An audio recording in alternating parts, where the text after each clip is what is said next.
Henrietta Nelson, welcome to the Coach's Journey podcast. Thank you very much. Lovely to be here. Yeah, it's really lovely to have you here. And I think rather than me tell it, maybe I really like how this conversation came about. And I think it says something about you and your coaching and that kind of thing. Would you be up for just telling listeners really why we're having this conversation? Sure.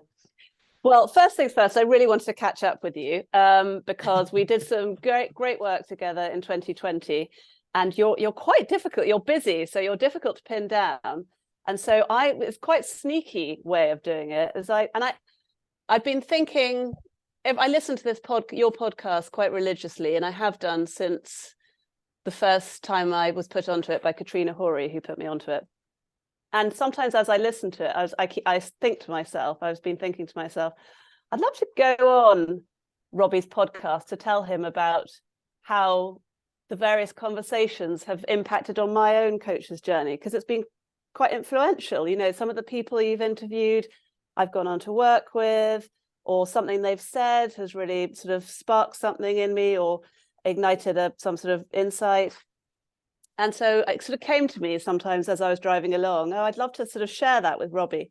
And that would actually make quite an interesting podcast, because I probably am earlier on in my coaching journey than a lot of the people you speak to. And sometimes that's quite nice to hear, actually, because often you hear from people only who they've been doing it for years and years and years, and they have an established business.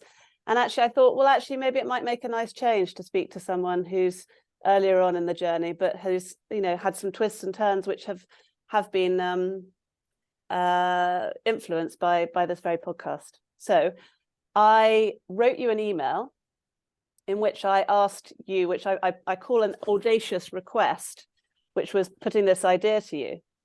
And the reason I came up with that was because I was coaching a client, and I put a challenge to her, which was making some audacious requests of other people.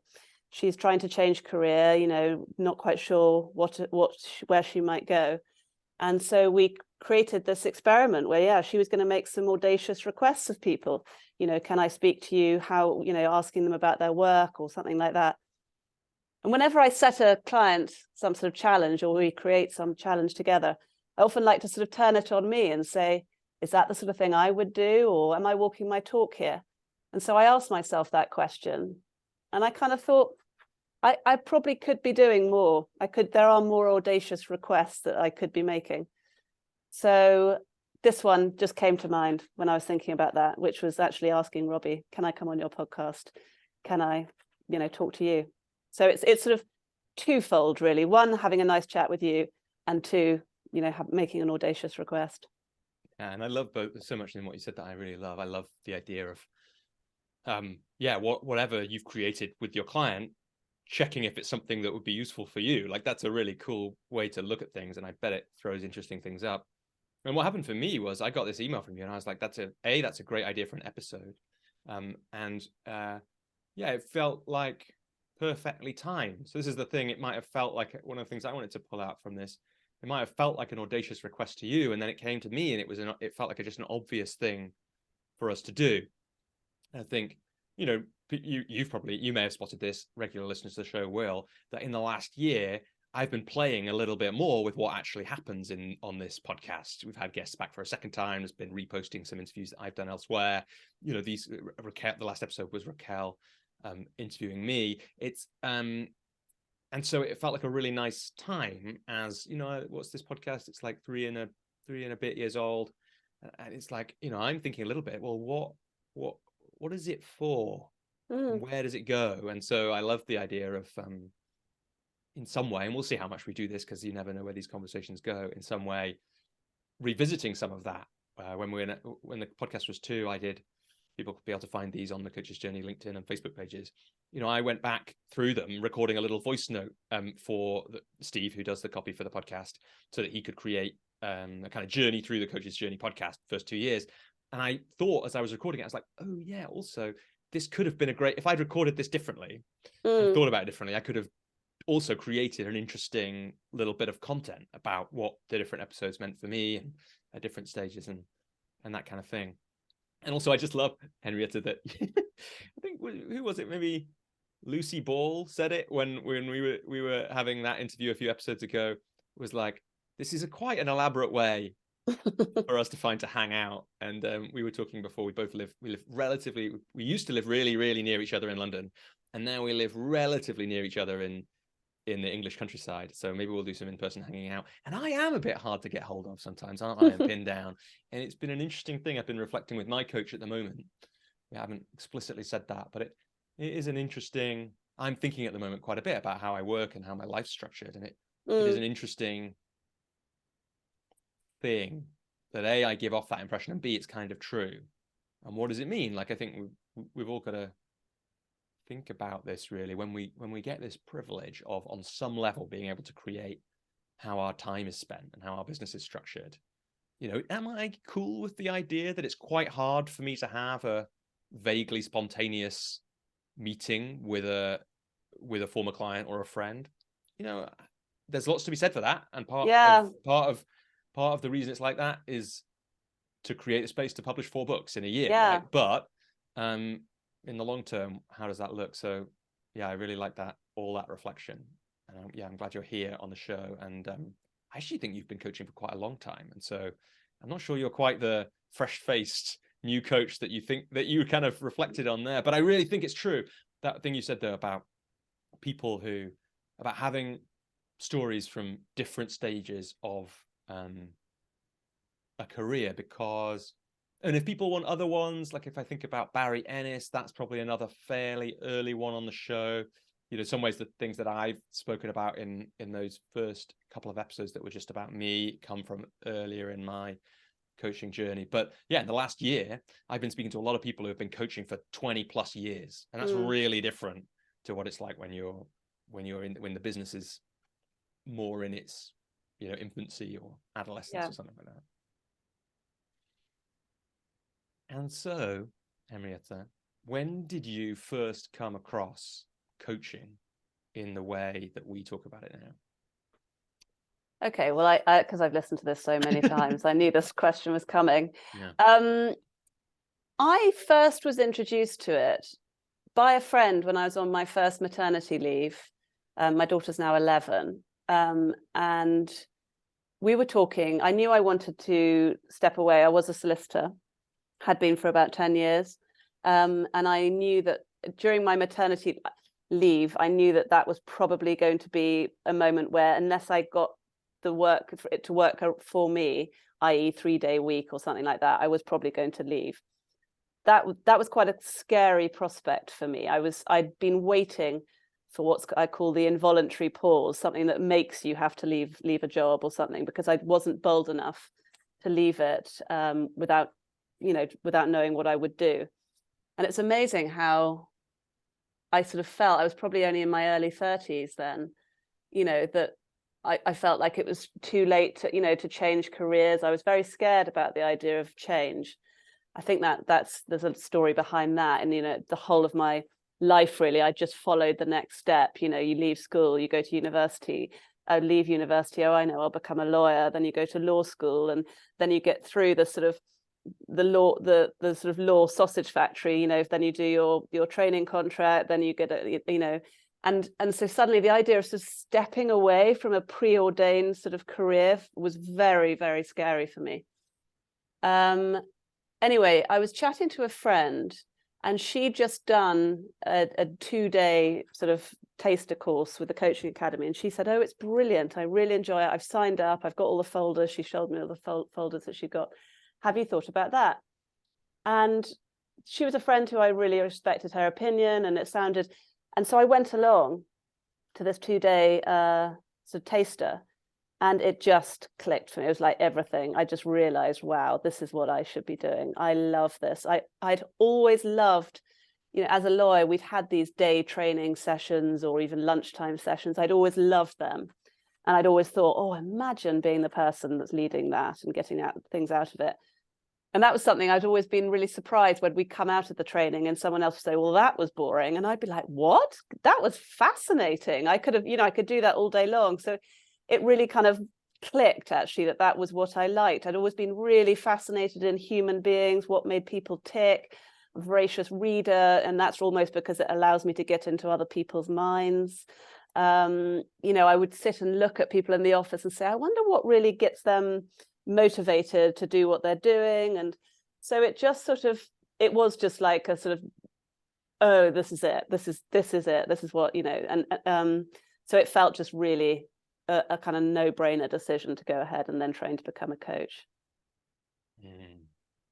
So that's when I first heard about it, and then I signed did the course, and it's actually pretty fast. Started. Like, hear about it, get that, and yeah, I've been on that 2-day thing. I didn't end up training with the coaching academy, but I think they're doing like, that is they do it for a reason, because it's a good sales process. But it's a very it will be a lot of people's first experience of coaching and coaching practice, and that's a pretty big service that in some ways they're doing, I think, for the coaching industry. And a lot of people won't go on to do other things, but will take some of those skills wherever they go. They're quite kind of, it's quite hard sales, because they get you to pretty much sign up like while you're still in that nice vibe of, it's still on that high. I think, if you don't sign up within sort of 48 hours, you have to pay more or something like that. So yeah, it was quite quick. And actually, I think by that stage I was just pregnant with my second daughter. So it worked quite well, because I could do quite a lot of it on that second maternity leave, which for me, who was someone who was quite a scaredy cat, it was like, well, if I'm just doing this, on my maternity leave, if I then still want to go back to the law, then I can, so it felt sort of safe. Yeah. Oh, and also I got some redundancy payment actually from my law firm I'd taken voluntary redundancy from. So it's sort of, again, the money kind of piece sort of felt like it sat quite nicely together. Yeah, it feels, I mean, it's interesting to hear you tell a story, which I'm not sure I've, even though we did some work together over 6 or 7 months, and we've spoken since then, I don't think I've ever heard you tell the story in that way that really ties it to being a mother. It's really a part of that story, the kind of something happening, the involuntary pause of kind of having to look at your life. Yeah. And this is maybe a bit of a controversial thing to say, but I think that's an incredible gift that women get. Yes. That men don't get. I agree. Which is a forced, often, if they have children, a kind of forced career break. Not only that, but at the time when your priorities have to change for almost everyone, because suddenly there's this new, and I know what this is like, there's this new being in your life, which is just the center of your world in some ways. And I suspect that there are fewer women in, careers that they stumbled into in their 50s, 60s, looking back thinking, where did my life go, than there are men, because of that pause. And you can really hear it in your story, and I've heard it to a certain extent in other people's. And the second piece too, the space to do it, but also, and I've thought about this a lot in the last year, when I've been thinking about the 12-minute method, the way that the kind of overwhelming thing, we can take the pressure off. Yeah. And it's actually in order to do action. Yes. And it sounds like the second maternity leave timing with the coaching academy was like, oh, actually, yeah, I can do this now without it having to be the be all and end all. Yeah. Yeah, really nice. Really nice. And, you did that training. You said you signed up pretty quickly. I actually thought on that 2-day intro to coaching course, their sales were I was expecting it to be more high pressure when I did it than it actually was. Maybe that was just my expectations. But you're right. They did those things that are one way to sell, right? Which is give people some scarcity to really make them make a decision. And I don't think that in and of itself is no bad thing. You said it felt quite fast. When you look back on that, was that what's your reflection on the speed with which that moved? Well, I've subsequently, people have come to me and said, where would you recommend I look to do my training? And I've said, go along to these taster days, but possibly just be aware that this is going to happen. And there are lots of providers out there. I'm sure you'll get some sort of all right price, so it's more important to find the provider that really clicks for you.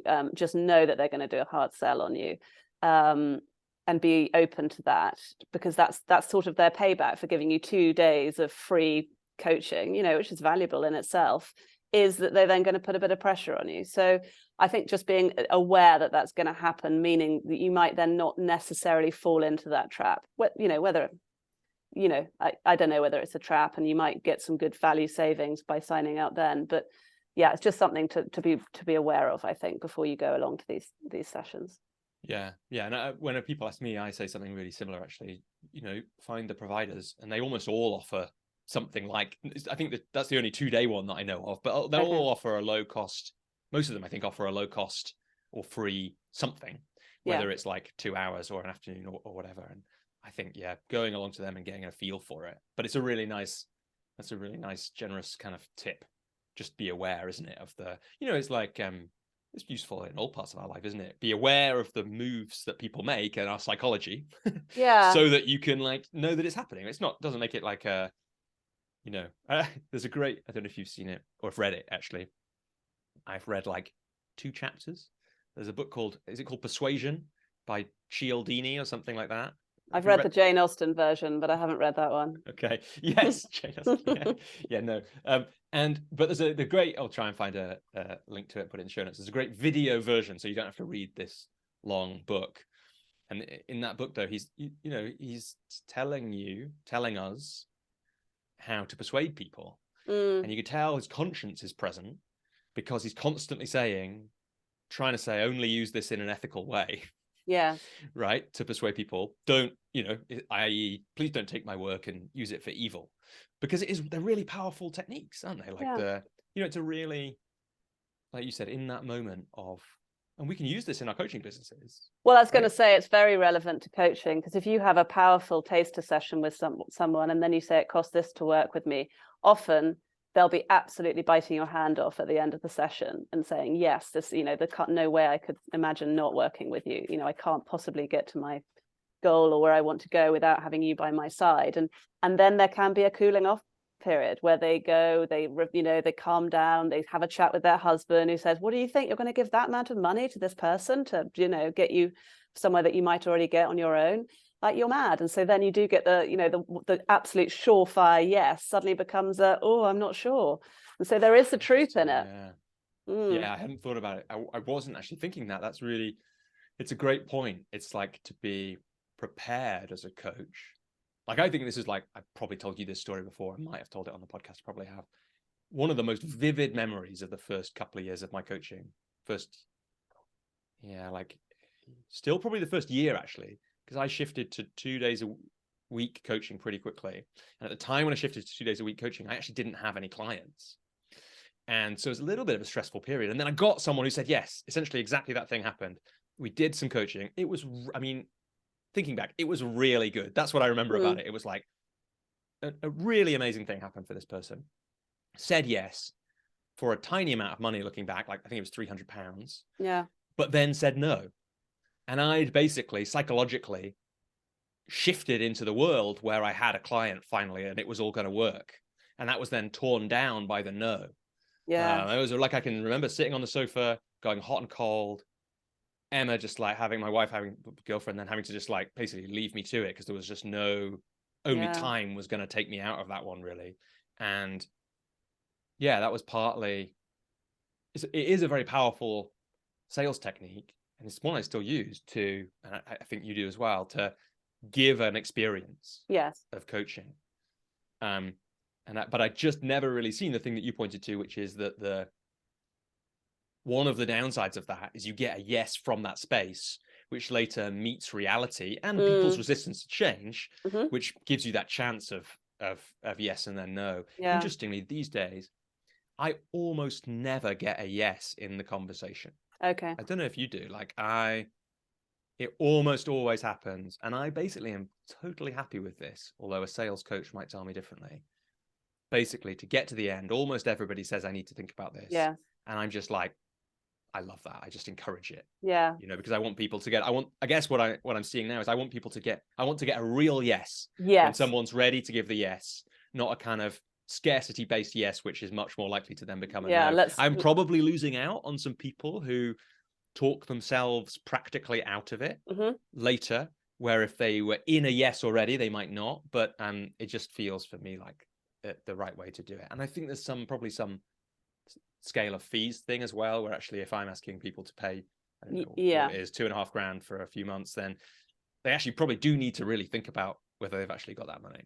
Yeah. And one thing I've learned from Jamie Smart, actually, which I think is really important, when they say I need to think about it, or I need to talk to a husband. Okay, so what particularly are your potential things that you really need to think about, or what are you going to discuss? What do you need from your husband?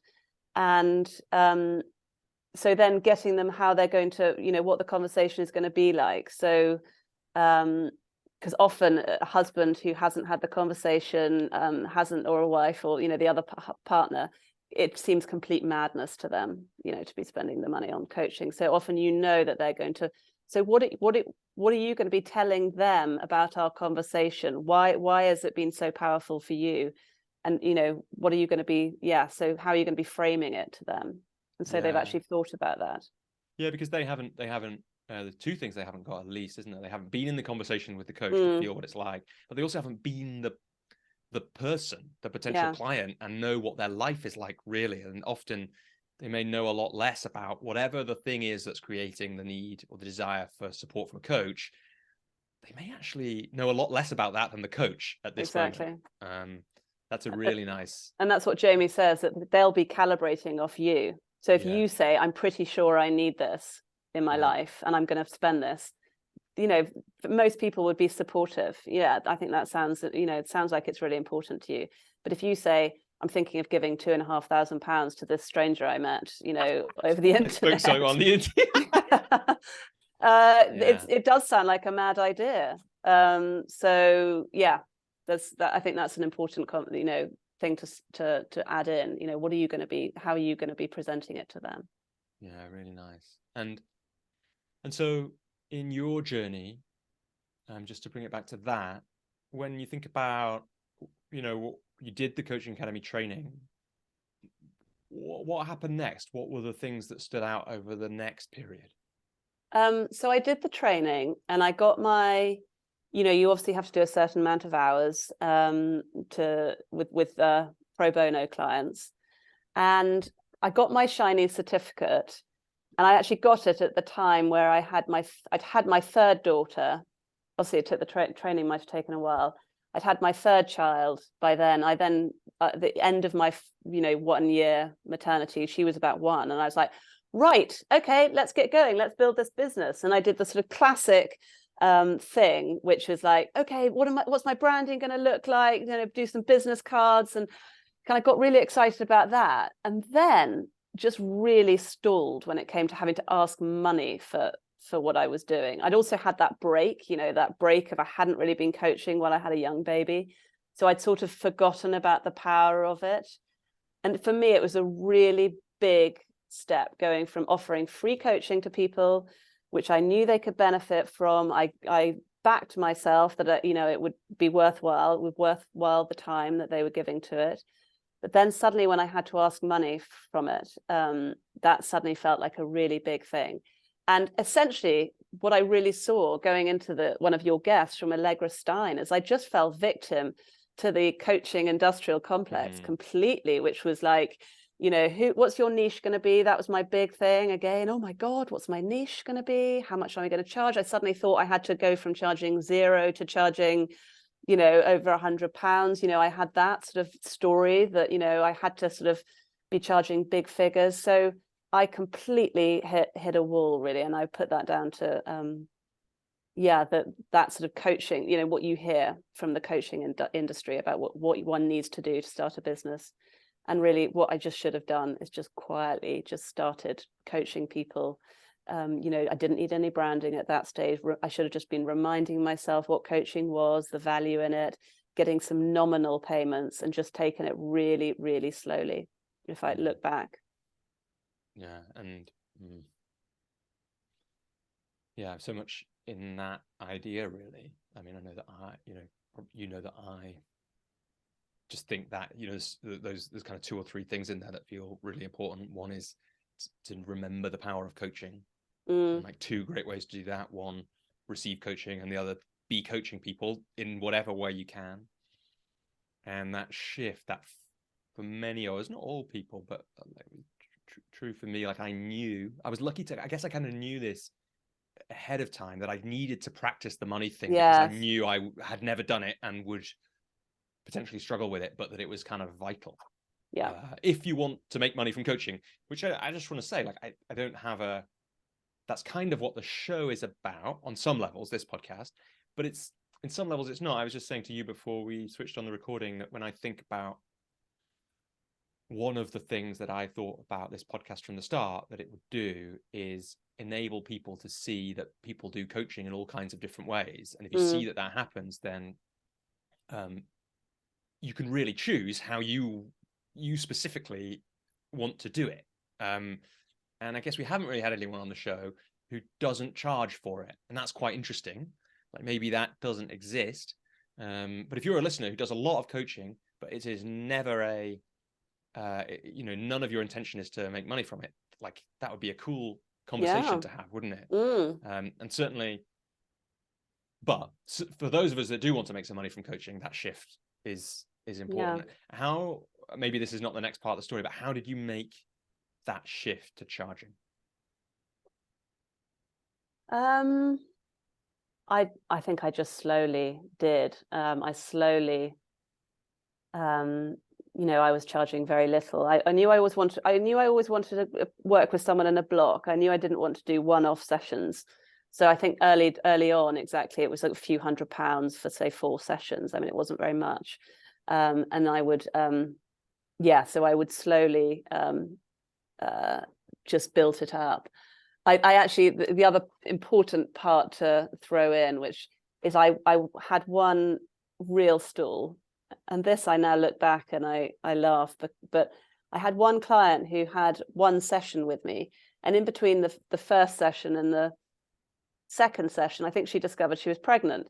So obviously the whole things about where her life was going had changed quite a lot. And then she said she didn't want to work with me. That was my "you're crying on the sofa" moment. I absolutely could not deal with that. I think I probably had more than 2 sessions maybe. I found that, I'm a terrible coach. I can't do this. Who do I think I am? She doesn't want to work with me. That really, really hit me. And now I find that really surprising. But it was that first sort of, I perceived as a rejection. And that really made me, looking back now, I had a lot of work to do around rejection. I was unable to accept any form of rejection, and so that's been a real journey since that stage. And now, looking back, I can see why she didn't want to coach. She was looking at setting up her own business, and then she suddenly found that she was having a baby. So the whole premise of the coaching just had absolutely changed. It could have been that she didn't like me or didn't like my work, but again, I'd be okay with that now. But yeah, it really, really and I can remember thinking, I'm not going to do this. I'm not cut out for this. So yeah, it was my first, and that's something that has been a real journey, that there was such a strong need to get everything right and I think that you could put that down to my lawyerly background, the inability to fail in anything, that's been a real journey, and that's one I'm still on, and just sort of learning to embrace the things that don't go so well as much as the ones that do, and just learn and take the learning and then move on. You sound it's actually like, I didn't say this to you before we switched on, but we haven't spoken for a while, but you sound really grounded right now, I think generally that's the flavor that I get from this conversation, as somebody who's been in conversation with you a lot. And as you're talking about this, I can kind of feel it feels to me like things have changed for you since we worked together, but certainly since this example of the story. Yeah. I'm wondering, have there been particular things you've done, insights you've had that you would say have helped? Is that what it feels like? And are there particular things you've done that have helped create the conditions for that to happen? Yes, a lot of things actually. my work with you was probably a starter in that. And that's part of my coaching journey. When I had this, I was finding it really difficult, the charging. And that's when I came on the Coach's Journey group program with you. All right. And so there was a lot of learning through that. And actually, I just to remind myself of some of our work, I looked at one of our last videos and I could see then how far I've come even since then. But you have to learn to crawl before you can walk. So I was there then, and now I'm here now. But I think there has been the fundamental shift for me, and this actually I attribute to Jamie Smart really, and the work I've done with him. And just catch it. Sorry, I didn't say it when you mentioned Katrina Horry. So she's because we have got that. You did have that idea that this is partly about how these things have how the podcast and your journey intersect. Katrina is a guest that people can go back and listen to her episode, and Jamie is. And is that you come across Jamie through this you? Show? Yeah, through the show, exactly. And I started following him, I think, on his Facebook, and then it was after the 2020, and I thought I need a bit of support here. I had found it very difficult to do. I did a little bit of coaching, but it was quite difficult when I was homeschooling 3 children. So I kind of remember thinking, I need some support to get me going again after in 2021. And so having followed Jamie since your podcast episode, something about what he had said had really struck me. He said that something along the lines of every human being is sitting in good mental health. Something along the lines which really kind of jolted me, because I was like, I'm not sure I see that as a truth. But he said it with such conviction that it sparked my interest. And this is something that I've since seen that sometimes saying controversial things can actually kind of spark an interest beyond saying something which is sort of more palatable. So it obviously had sparked something in me, and he'd said a few things that had just sort of resonated with me. And so I'd followed him, and then I saw that he was offering this thing called the Transformational Bootcamp, TCB. So I went on that, and he introduced me to the 3 principles understanding, which I know you've got other guests on here have talked through. Yeah, but for those, I mean, I don't know if you've from that training and the way you think about it can do this, but I'm going to invite you to. For those who haven't, they can go back and listen to Jamie, or I think Kathy Breslin talked about it. There might be somebody else. Phil Goddard doesn't specifically mention it, but he's trained. Yeah, he's got that as a background. And so, but for people who haven't come across the 3 principles, can you give a flavor for them of what it means, or what it is, or what that approach is like? It's completely stripping back all of our kind of intellectualized ideas about what's a good thing, and this is a theory and this is a concept, and it's actually stripping back to what's going on with our human experience at an absolutely most basic level, which is what is it to be human. And it sort of was born out of an enlightenment experience that this chap called Sid Banks had in 1970s, and he saw that what life was, which was he articulated it into 3 principles, which was mind, thought, and consciousness. So we are mind, which means we're governed by a universal intelligence behind life, the intelligence that tells the trees what to do, that all animals are governed, animals don't read textbooks to tell them, how to give birth and things like that. It just sort of happens, this intelligence behind life. And then that's mind. Thought is what creates our own experience. My experience of life is very unique to me, and that's brought to life through consciousness. But what it did to me, and it also what Sid said, is that we are, we all have innate well-being. Our ability to be okay in life, just generally to be okay, is not dependent on whether someone signs up for my coaching session, whether I have lots of likes on a LinkedIn post I might do, whether the person, someone likes me or doesn't like me, whether I've got something right. It's there all the time. And the only thing that takes me away from that is my thinking, my thoughts, where I believe that I need things from the outside world to be okay.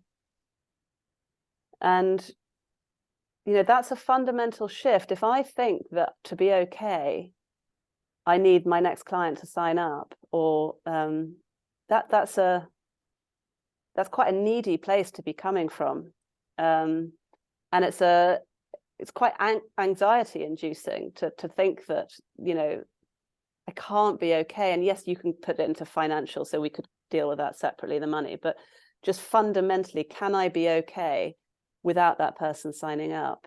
Yes, I can. It just really releases a whole load of thinking. And when that thinking's not there, there's just a clear-sightedness, there's a groundedness, just to be present and open to what's there, to what is. Yeah, and I think so much in what you just said, that thought principle, I've never done a 3 principles training, but when I was, as people who listen to that episode with Jamie will hear, when I was starting out, I just kept, like, he's a generous person, and it's another sales technique in some ways, like give away a lot of stuff, have a guy inviting you on their podcast years later, and have somebody who listens to it sign up. Like it works.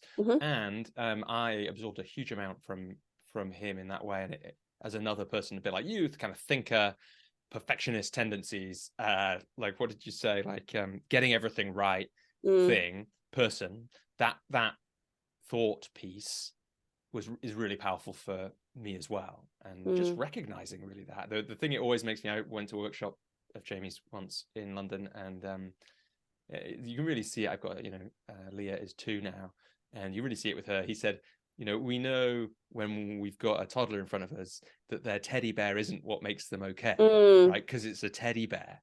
And we laugh about that without realizing that we all have a teddy bank account, or a teddy client that we need to get, or a teddy job title that we must have in order to be okay. And, I think that stuff is so powerful for you as a coach, but I also imagine bringing that understanding to your clients has been powerful as well. Has that been the case? What have you seen in your client works? Oh, actually, before we do that, Henrietta, I think you did 2 of the 3 principles, but not consciousness. Oh, consciousness. Well, that's sort of the awareness, that the consciousness that we're all in, like the fact that I'm sitting here and I'm aware of the fact that I'm having a conversation with you. So that's the 3rd principle, is consciousness. Right. And you could actually really say that it's all in one. I think he pulled them apart into 3 for ease, but you could say actually in which we're all one consciousness. That's getting more spiritual and probably beyond my pay grade. But I think and sorry, what was the other question you asked me? Good, that's a great Coach's Journey podcast thing to happen, because who knows what I just asked. No, what I asked is I can kind of hear from you what an impact doing the boot camp with Jamie and getting this 3 principles understanding had for you. Have you seen with the clients that you've worked with since then, have you seen the client work be different? Or the answer is yes. So how have you seen the client work to be different? Yeah, well, just to catch, I did the Thriving Coaches blueprint with Jamie. Then I signed up to do the CCT, which is called the Clarity Coaching training, Clarity Certification training, which is going deeper into these principles. And then I've now signed up to do the advanced facilitator and practitioner training. So I'm deep into Jamie work. And so I'm learning about particularly bringing these principles to clients, because it's not necessarily straightforward, particularly in the coaching context. Not everyone is as interested as you and I are into how the human psyche works. And so not everyone wants you to sit and lecture them on that. It's just pinpointing the relevant piece of it that's going to help them get over their particular obstacle. So that's been a journey. And I think that most people who come into this understanding, they often can get into very preachy mode very early on, like, oh, you've got to know this is going to be it's going to transform your life, it's incredible. And actually what people find is that people can be quite resistant to that. They push back on it. I don't need to know all of this. I'm getting on perfectly well in my life apart from this one area. So what I'm learning is how to weave it into more sort of traditional coaching in a way that helps my clients, so in their particular the particular issue that they're having. Actually, you and I remember us joking about the longed for testimonial that you have, where you get this. We both joked about sometimes we get a bit disappointed when a testimonial doesn't say, "Oh my God, you've completely changed my life." And actually, I did have one saying using the transformational word the other day, which was a big moment. I was like, yeah, that's the first. I've had lots of, very helpful, couldn't have done it without her, but the kind of it's been transformative. That I had that the first time the other day, and so that felt a nice fist pumpy moment. Yeah, it's funny. I was being interviewed on a podcast today, and I was thinking about you. I think I mentioned you by name and then forgot to say that we were speaking for this podcast so that people won't be drawn to listen. But it was on the Better, Bolder, Braver podcast. I can't remember what it's called. The actual show, that's the name of the company. They're really worth checking out for people who are listening. And I was telling the story because somebody was asking me about testimonials, and they'd heard me on the last episode of this show talking about my "You Are Amazing, Robbie, Don't Forget" document, which is like a list of all my testimonials basically pulled together. But I was remembering us having a conversation, and you having saying a really important thing to me, which is we had this conversation about how, and I really feel this, testimonials are almost always underwhelming as a coach. And I actually think, I used to think that was my problem, like a problem with like a development thing for me to work on, to be able to absorb that thing. I actually think it's just, most of the time it's going to be true, because no two paragraphs can ever sum up the feeling of being present with somebody in a coaching session. And so it's always going to be a bit anticlimactic, especially if the testimonial comes pretty soon after you've finished a really successful coaching engagement with somebody, because you felt the transformation that it's had for them. And then you get two paragraphs which say, no matter what they say, are just two paragraphs of writing. Yes. Written from quite a rational place, usually by people.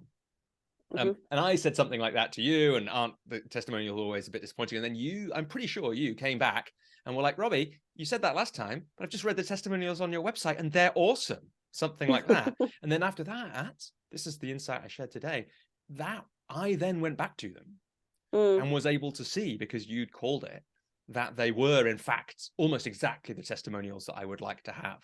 I can't remember if they're still the exact ones I've got on my site. Some of them might be some new ones, but it was the one, I think the ones that were there at the time, where if people want to go and check it out, were the ones from Faisal and Alice and Kate and maybe Charlotte Bennett. I think those are the ones that are up there. I think it's a slightly different mix there now, but some of those ones are still there. And interestingly, because I was thinking about this, when I was on your website before this call, you said, there's this amazing one, right? Is this the one you're talking about, where one of the sentences I haven't put it up on the website. There's this one which says, "I really believe that's the Coaching with Henrietta, has changed the way I think forever." Like, I just think, like, if we sat down when we had that conversation on the Coach's Journey coaching program, in 2020, whenever it was, and we'd written down things that would count as really good testimonials, that's a thing, right, Henrietta? So that's an amazing result. Well, that shows, I can't even remember that one. I can't even. It's one of the two that's on the homepage. So you can go after that's this. interesting. I'll have to go and have a look. Yeah. I mean, the testimonials, the other testimonials on your site are great as well. But when I read that one in particular is the one of yours that I would be like, why has no one written this testimony? Maybe they have. I need to check the ones that are on my site before I say that. The other thing about coaching is interesting is sometimes people don't see the benefit of it until sometime a bit later as well. I think that can be true, that sometimes it sort of doesn't hit home. I mean, I don't know. I think particularly sometimes with introducing this understanding to people, which you can also talk about it. Michael Neal refers to it as the inside out understanding, which is a little more accessible maybe than exactly, which is the fact that our entire experience is generated inside of us, and everything is, comes via our own thinking. So we think that the outside world impacts on us, but it's really our thinking about the outside world that impacts us, and that can sometimes be slow burn. People see it, they get it, and then it comes into they see it in action, and only later do they actually realize the impact it's had. And I think that's kind of how it has been for me. Like, you can read, in a way, the people can read it on my website. We'll put a link. In 2020, when the pandemic was going on, I shared some chapters from a book that is still not out that I've basically had written for years, which is annoying when you've written other books about finally sharing work that you've made and that kind of thing. But in there, I track that understanding. You don't have to get that understanding from the three principles is the thing that's worth saying. Like, if people are kind of put off by that, which I think sometimes people are, especially if, like you say, somebody's just discovered this exciting thing, and it's like whenever we discover coaching, right, we try and coach everyone, and it's like, it doesn't really work. But for me, I discovered it in all kinds of ways, and Jamie was definitely a part of that. And it's taken me a long time. You've got to use that understanding to work with your experience of reality, and practice remembering that it's inside out when it feels really like it's outside in, and when everyone around you believes it's outside in. It's quite a hard thing to hold and remember the understanding that you have a lot. I believe, you believe, Sid Banks, Jamie, all those people believe that it's a lot more at the very least, our experience of reality is a lot more comes from the inside than we think. Well, they'd say it's 100%. But I believe it's 100%, because actually believing that it's not 100%, that it sometimes is and sometimes isn't, can actually catch you out, because you go, oh, this time it is really that person that's sort of making me feel this way. And like you said, sometimes it's good to say a slightly outrageous thing, because it's like, I guess I'm doing there's two ways to bring people with you, isn't there? In some ways, there's like, at the very least, like, why don't you try this out? Because that's the thing that I was bringing by, at least, or more than. And then the other way is like, here's this thing. It sounds outrageous. That'll be remembered. 100%. And I can really imagine it. If you don't believe that it's 100%, then you have this chance that the non 100% bit can be anywhere you are least comfortable with. Exactly. The non 100% bit, when it's not 100%, it's sometimes it works, sometimes it doesn't, and it's not nearly so helpful, because actually when it's 100%, even when that person really appears to be making you feel a certain way, you're not even debating it. You know that it's you that's creating this feeling, even though they're really they're triggering your thinking. You still know that it's your thinking that's making you upset, because they can't possibly put a feeling in you. It's just not possible that someone else can put a feeling in you. Only person that can put a feeling in you is you, via your own thinking. Yes, a really good challenge, Henrietta. I'm kind of enjoying letting that sink in. The person to listen to, I think, the really compelling on this is Dr. Keith Blevins. He talks about this, and he says it doesn't. If you think it's not 100%, that's what a lot of society thinks. They think it's sometimes not. It doesn't have its transformational impact. It just doesn't, because you let everything falls within an exception. But I also think there are lots of people, you could probably I actually haven't read it, but you could probably read Man's Search for Meaning by Viktor Frankl and get exactly that same message. And many other people who have seen that truth, really. And look, one of the things creating the books last year was great, because it made me go back through all the thoughts that I've had over those years in those blog posts. And there's one that I really like, which is like, people will get wrapped up in, with that challenge that you've kind of just given people, they'll get wrapped up in, is that true?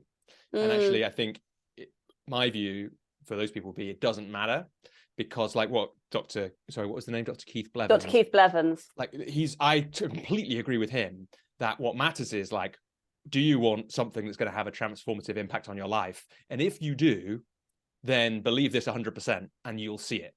It's like, it matters, we can choose to believe something because it's true, but we can also choose to believe something because it's really useful for us to choose to believe that thing. And we don't know that it's not true.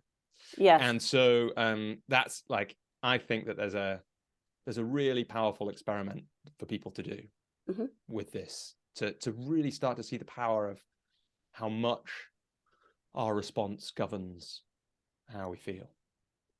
And just to catch, like, it's a very, very convincing illusion that the outside world makes us feel a certain way. And I get trapped daily by it. Jamie will be trapped daily by it. Michael will be too, and everyone will, because that's part of the human experience. So it's not saying once you see through this that you'll never, you'll never never get have trapped thoughts again, basically. Yeah, exactly. It's not. It doesn't work that way. It's just, it's just knowing that it does work that way. And so anyway, and I can go on about my journey on this, because I'm also now teaching it, this sort of understanding to children as well, via this program called iHeart, which I love as well. Yeah, say some more about that. So because I have been so touched by this understanding, and it's had such an impact on me, I sort of, I've been devouring a lot of sort of podcasts and books and all sorts of things around it. And I listened to this lady, Terry Rubenstein, talking about the work that she had this clinic, which was called the Innate Health Clinic, where people would come to see her with all sorts of generally mental health issues. And she'd work with them, and then they'd say, oh my God, I wish I'd known this when I was a child. Like, this would have been transformational if I'd known this when I was younger. And so then she said, right, we need to do this with the children. And so what they've done at iHeart is create a really powerful and really clever way of explaining it to children in a way that's fun, engaging, interesting. And so, I now can go into schools, and I can do that program. I can do it on Zoom as well. And children are actually much more receptive to it, because they haven't had the years of conditioning which tell them that the world works, a certain way. And so, I'm really enjoying that work too. And that's doing that. I never sort of set out, I never thought, oh, I'm going to do some work with children. It's never been something I've thought I could do, working with children. But so that actually, I feel that was a sort of a bit more of a nudge that I had, which was just like, you've got to just do this. It didn't come from an intellectual place. It just came from well, this just seems really important that children, and particularly in today's world, know about this, because with social media and phones, and we read all the time about the statistics for mental health in children, that they're not good.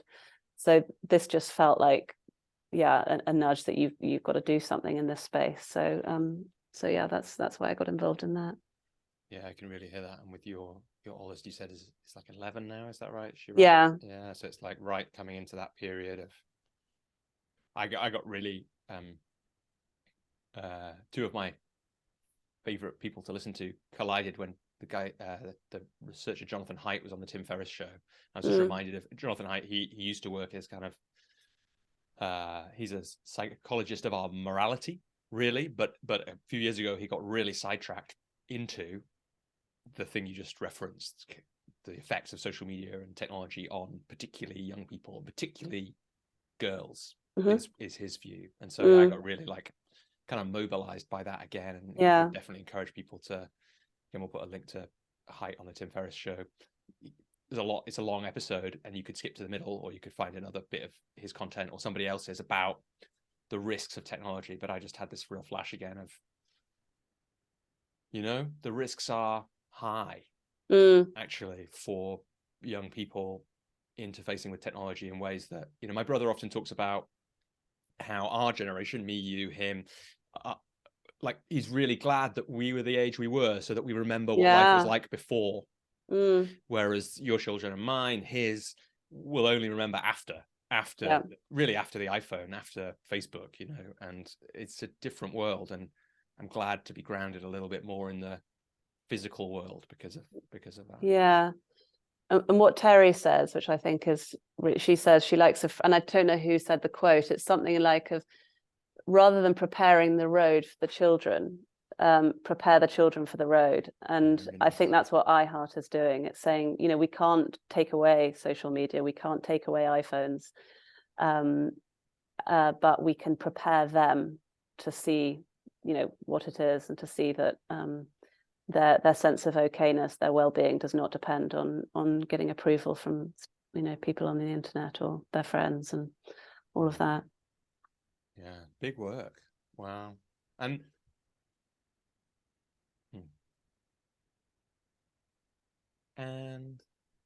I don't know whether like maybe you've got an intuition, whether it's now I got like one part of me that wants to say, okay, what's the rest of your work looking like now? And another part of me that wants to say, what are the other points on the journey that we haven't touched on yet that feel like we should like hit before we move on to what life's like now? Have you got a feeling about where we go?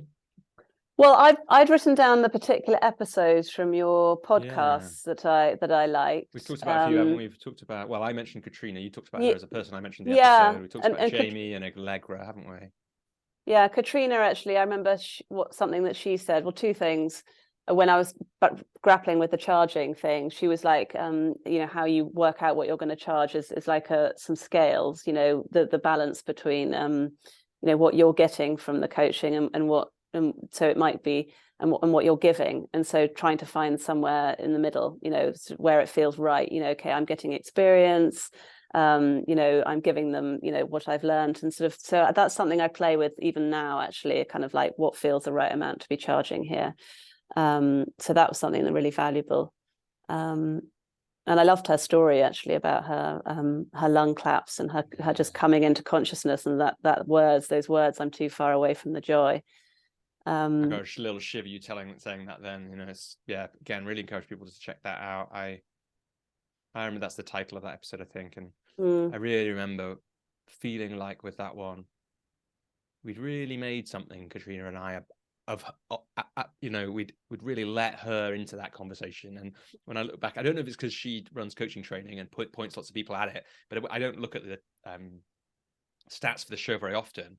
But there's like the first episode gets the most listens, and then the most recent episode, because there's people who listen to the most recent one because it's come out, and there's people who go back to the beginning to start it. But there's always a spike with Katrina's one. Interesting. I think because that story is so good, basically, that people, and because there's something in that one that people probably stay with it as well. Yeah, it's a great question to ask, for anyone to ask themselves. How far away are you from the joy in life? I mean, if it's sort of far away, then there's probably something that needs to be addressed. Yeah, so that was a really profound sort of thing that she said there. Allegra, I love what Allegra has brought to the coaching industry. She's got such a sort of generous and a lightness about her, and also a challenge of what you're hearing in this space. If you she's challenged what she calls the coaching industrial concept, and so she's been I went on, I did a short course with her, and she's just a real ray of sunshine, I think, in this industry. And I really value and she's also so prolific. She puts out so much. She does.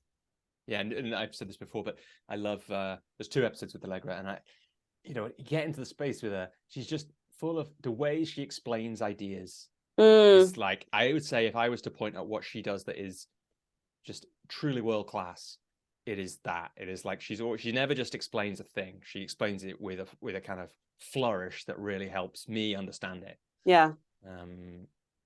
Exactly. Nice. What what else is there that well, actually, what I was thinking as I was going through the episode, and there's a sort of Maya Angelou quote which says, "You don't remember what people say, you remember how they make you feel." Yeah. And actually, I sort of felt, as I was going through the podcast, there are some that make you feel that where you are is okay, and that it's all okay. Because sometimes I would always be in this, I would say that one of my sort of weaknesses has previously always been impatience. Like, I should be further along than I am. I want to get going. I need to, which essentially was a kind of inability to be with the present. I see now it was kind of like, oh, I'm not okay with where I am. I need to be there, because then I'll be okay. Right. And that was something that was sort of with me for a lot of my life, and particularly actually on this coaching journey, there was a kind of impatience with it. I wanted it to go faster than it was going.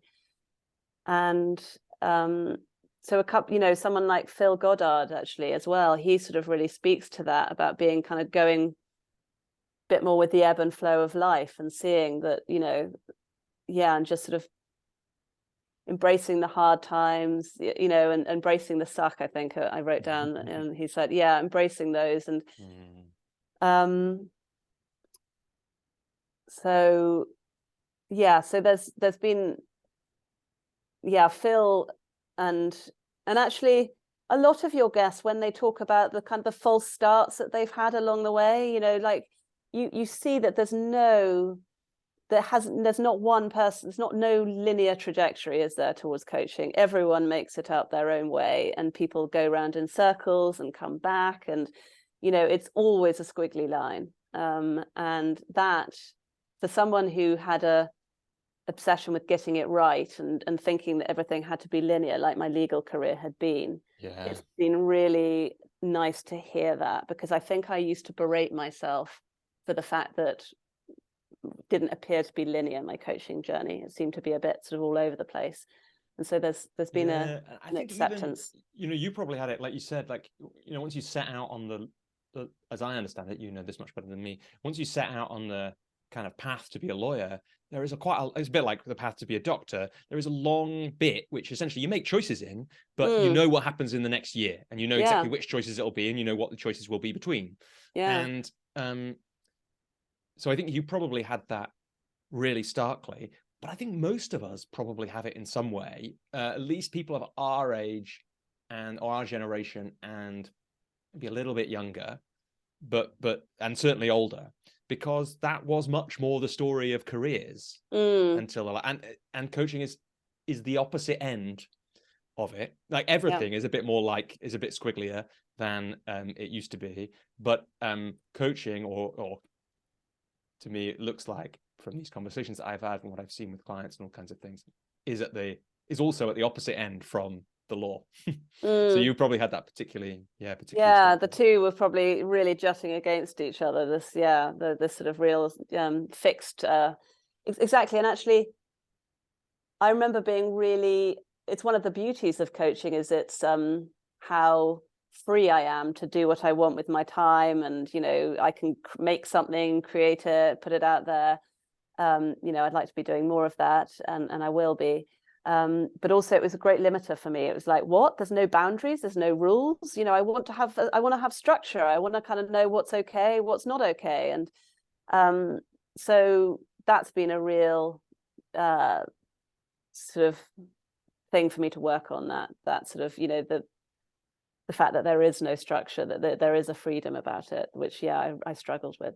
And is there anything you've done practically or mentally to be more at peace with that, or to work with that struggle? It's probably a question of just time and being used to it, and being less conditioned from my old career. I think, you know, I'm further and further, you know, every year that passes, I'm further away from that and more in my new way of being. There's a piece around acceptance of not knowing that I'm still grappling with. I notice that sometimes I don't want to do something if I don't know how it's going to work out, which obviously is most things that you're going to, you know, a lot of things. If I, you know, create a program or something, I'm going to do the same thing to you. Isn't it everything? Yeah, well, pretty much everything. Probably. Only everything. Do you not know how it's going to work out? Yeah. So there's there's that. Yeah. That's still, you know,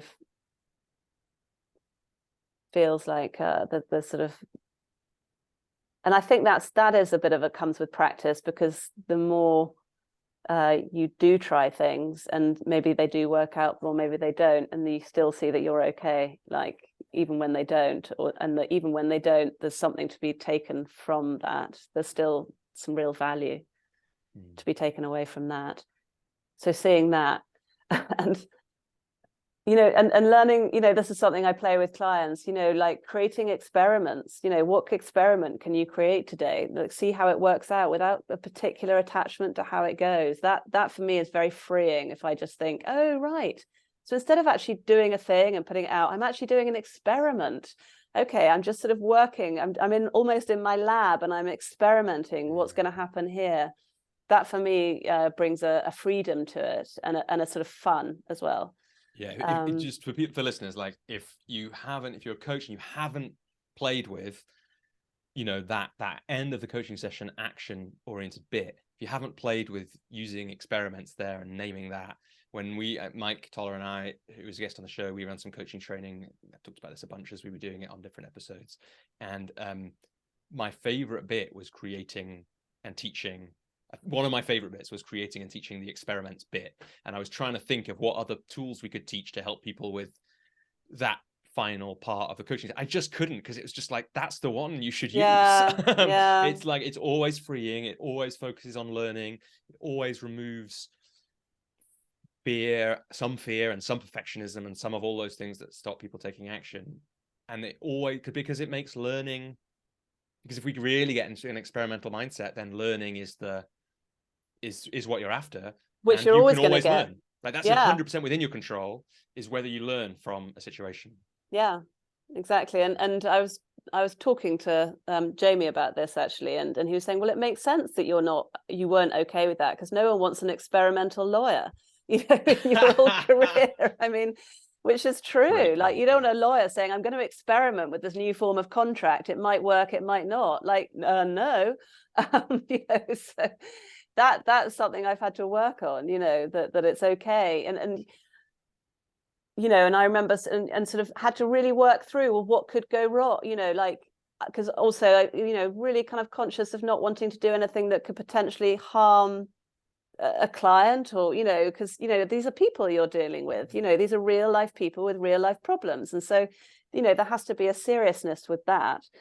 But then there are but actually I've worked through that, and I've seen that as long as everything comes with a good intention and love, then I can't see many situations where something could go hugely wrong.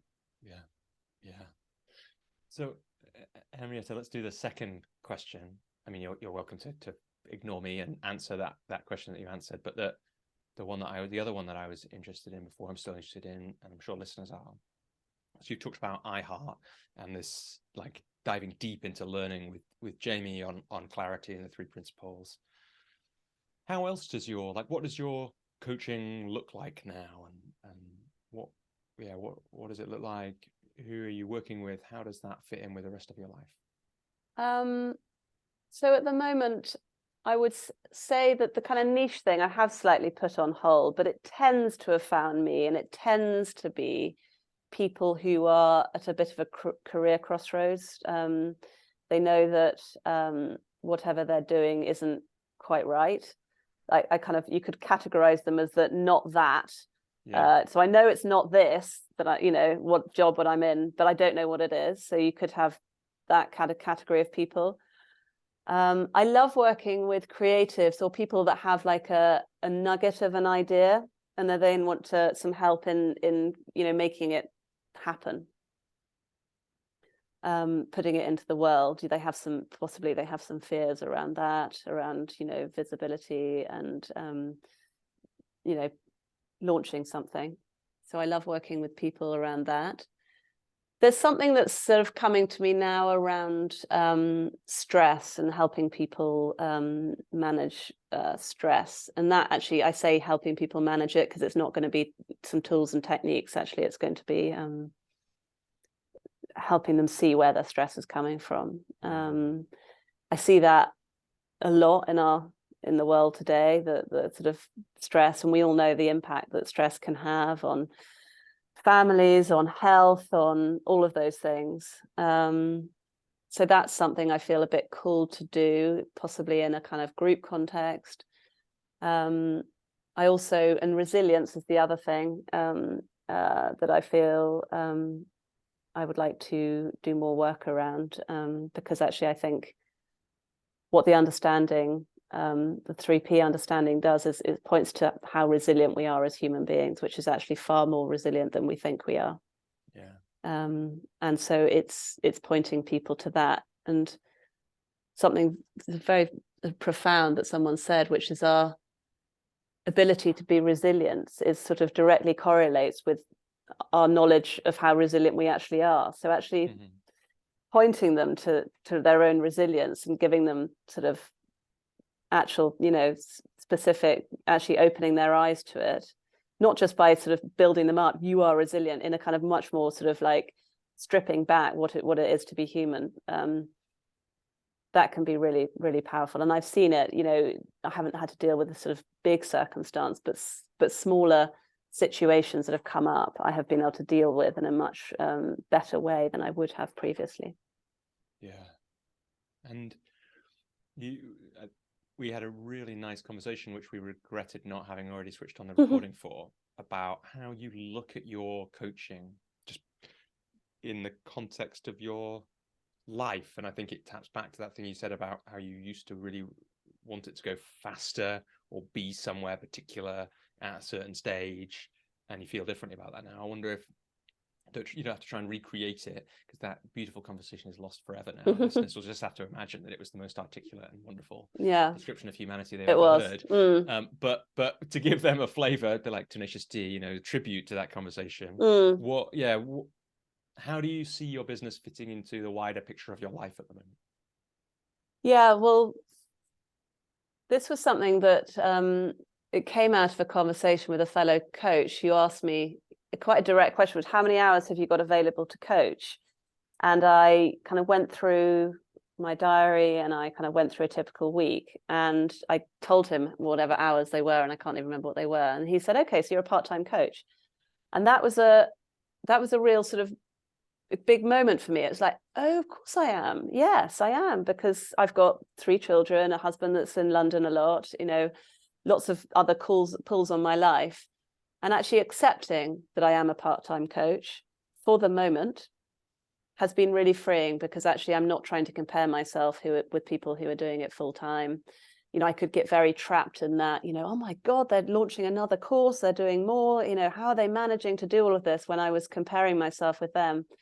And now I'm just much more accepting of where I am in the journey, and knowing that there are other things in my life which are important at the moment. So I am, you know, I'm slightly obsessed with coaching, I would say. So it takes up quite a lot of my time. So when I'm on the school run, I'm always listening to podcasts and things like that. But I don't have that feeling of I should be doing more, because otherwise I did get in that space a bit, and it created a sort of a real underlying constant anxiety of like, I need to be doing more. Why aren't I doing more? And, you know, I'd be, you know, flying around the supermarket to do a shop, or, you know, just in a very sort of stressed out way. I imagine I've had a similar-ish experience. I sometimes talk about it with my email inbox, but I imagine that once you were shifted that, you actually, you know, shifted that kind of anxiety about not doing more, you probably did more. Yeah, because you know, no great work comes from a place of high anxiety, and as where I'm concerned, at least. Inspiration does not flow from a state of high anxiety. Exactly. So exactly, much more grounded and accepting of where I am. And I'd always said that another element of coaching that really appealed to me was that I could ramp it up or ramp it down according to where my children were, or, you know, what was going on in my life. And that still is the case, that I'm sure I will ramp it up, you know, when there's less going on family wise. And actually I love that about Claire Pedrick, who said that too, that, you know, she started off her coaching, you know, very much just within nursery hours, you know, which to start off with were very limited. She went further, she said it was like the superpower secret ingredient that had led to her success. Yeah. Like, people should definitely check that out. It's great. That second, in a way, the second half of that conversation is my favorite bit, because we get into some of that stuff and the kind of like practicalities. But yeah, I was thinking of that when you were talking, and she does talk about that really well, that how that can be once you accept the reality of that, and like that it's what you want. You know, I think it's like, you know, you want to have that, you know, it sounds from Claire and from you, like both of you wanted the time with your children, the time to put into family, the time to put into other things. So then you've got this amount of time. What are you going to do with it? And how are you going to make that feel right and good and count and all those kinds of things? And you also said a really nice thing, which, because we've got that feel of dipping into old episodes, reminded me of Jennifer Garvey Berger's piece that she said about comparison, which is that we tend to compare like one aspect of our life with somebody else, where that is the only aspect of their life. And we always compare poorly with that. You know, and it's your great example. It's like, coaching is a part of my life, as are my children, the family, the place that I live, these other things. There are people for who don't have children, for example, where if you just take that out, the energy, the time. I mean, you wouldn't do this because you'd have to take out the love and the meaning and all these things. But if you did take it out, there's a lot more time and a lot more capacity to launch another 3 different coaching programs, right? Right. But so it's a really unfair comparison in that way. So it's a really nice catch that you did that. And that's, we're all going to be up against that so much because of modern day, the modern day way that we live and social media. We always see the more successful person exactly smacking us in the face on Instagram or Facebook. Yeah, so being able to know that is really important. Anyway, it's a great chance to segue now, because you've got to go and pick up some children from school. And that's a part of what you do, and it's part of your life. And this is the end of, I imagine, the day of coaching today. I got a question for you, and then a kind of open-ended thing. The question is, you said you're obsessed about coaching, and it's always, it's what you're listening to. After all these years, why are you obsessed about coaching?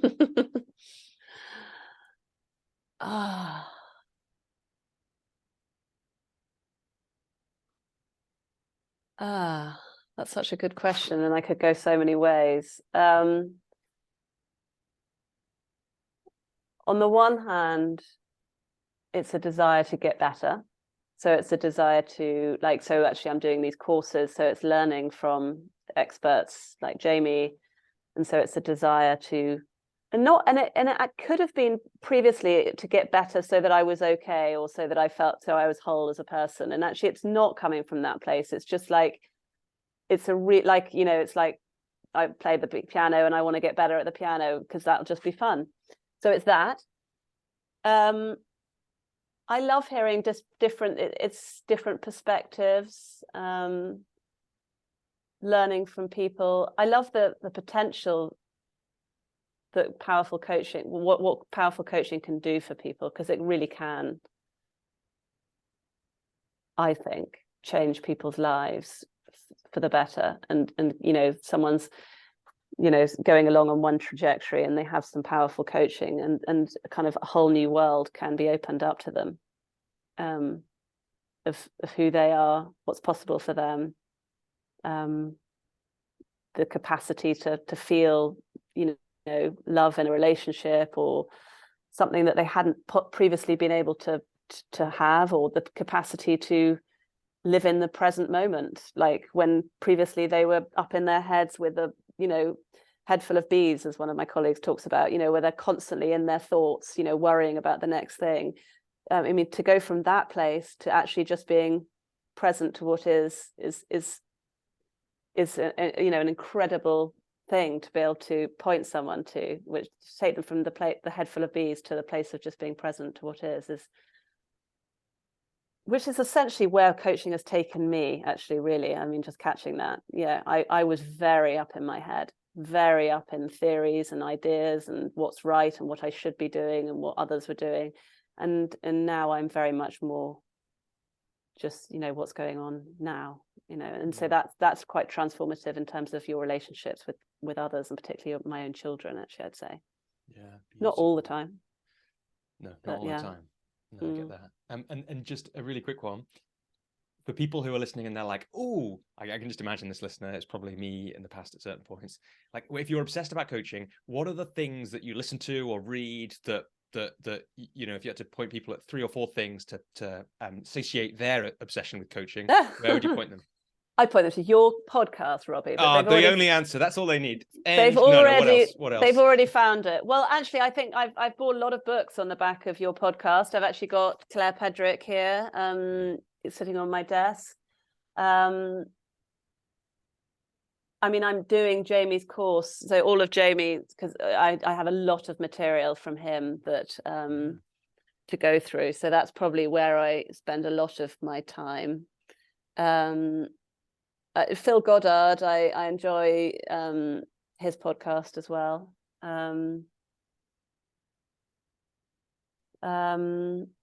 Steve Chandler. I'm really on a roll with Steve Chandler books and listening to him. They make me laugh, which I think is great, because we can sometimes take ourselves quite seriously in coaching. And I think he brings a lightness to it, which really always, which is always good. So yeah, quite often. And actually, there's a great book which actually I've started reading recently, which and I now have forgotten the name. It's Karen Davis and Alex Mill, I think, which is how to get the most out of coaching, I think it's called. And that's we'll confirm that. That's a brilliant. That's going to change, I think, a little bit how I set up my coaching arrangements, putting more accountability on the client to get real value out of the coaching engagement, rather than just saying, here I am, show up, once every 2 weeks and let's see where we go. Sort of saying, do you want this to be that, or do you want this to be completely transformative? If you do, I need quite a lot from you. I need you to do these things, read the resources that I tell you, listen to the podcast that I share with you, to prepare before our sessions, so that's something I'm going to be playing with a bit more, is being a little bit more, what's the word, sort of, tough in terms of, how they're going to get the most out of it, because ultimately it's going to help them the most. And that's what I want.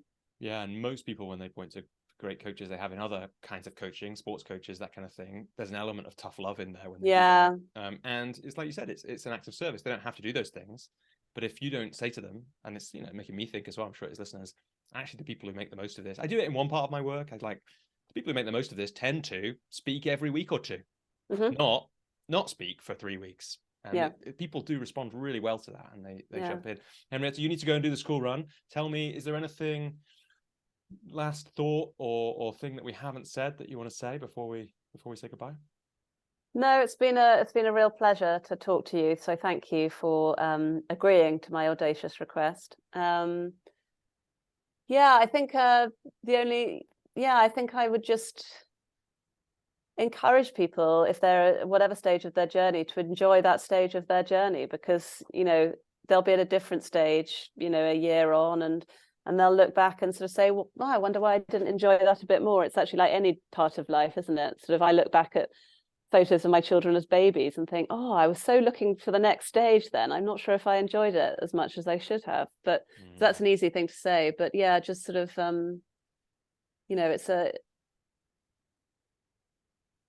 it's a wonderful journey of exploration. And so just to enjoy that exploration, I think, is what I would say. Yeah, lovely. Well, thanks so much. I think everything you've shared in this conversation will actually really help with that. I think that's a really nice, that's what we've been talking about for most of the episode. So thanks for that. It's been an absolute pleasure. And let's do this again. And we could also hang out without recording podcasts as well sometime. Okay. Thank you so much, Robbie.